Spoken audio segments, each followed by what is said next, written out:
Hi, David. Oh, hi, Karat. My next question is, what is the most important step in the risk management process?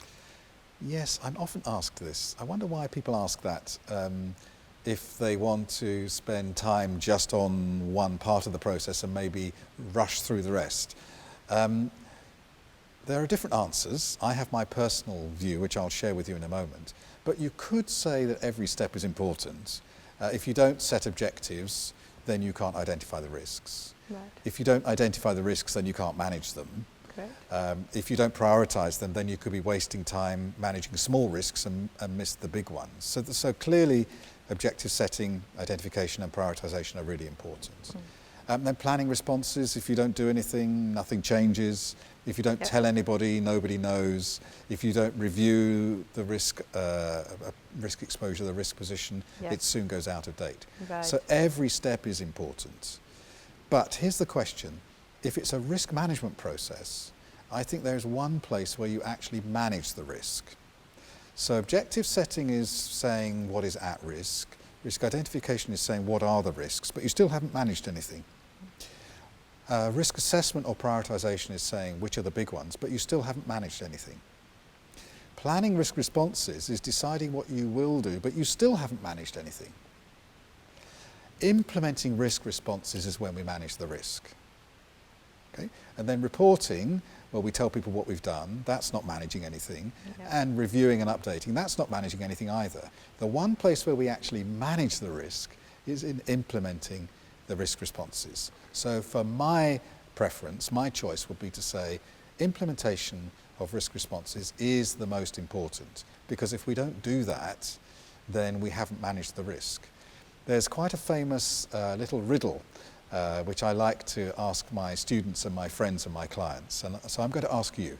Let's see if you get the right answer. Here's a challenge for you. And the riddle goes like this. There are 5 frogs sitting on a log, and 4 decide to jump off. So how many frogs are on the log? It's still 5. Still 5. They're Why? still deciding. It's still 5 because deciding is not doing. And so you have the frogs and they say, oh, we could jump, and they don't. And they've decided, and they sit on the log, and the log floats down the stream, goes over the waterfall, the crocodiles eat the...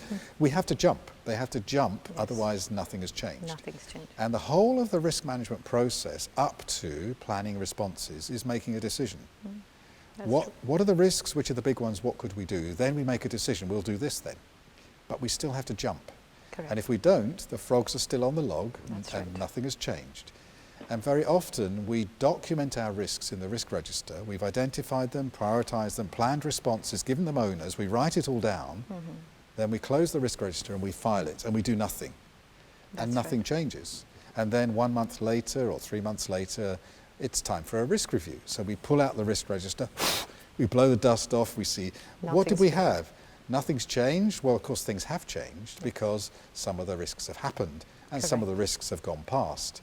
Threats have turned into problems, opportunities have been missed, and we just pre-documented our failures. We wrote down in the risk register what we thought would happen, and then we did nothing, and it happened. Well, what's the benefit of that? We have to implement the responses, get the frogs off the log, actually jump and implement our risk responses. And so for my money, for my view, that is the most important part of the risk management process, is to do something and actually manage the risks. Thank you so much, David. Thank you. Thank you.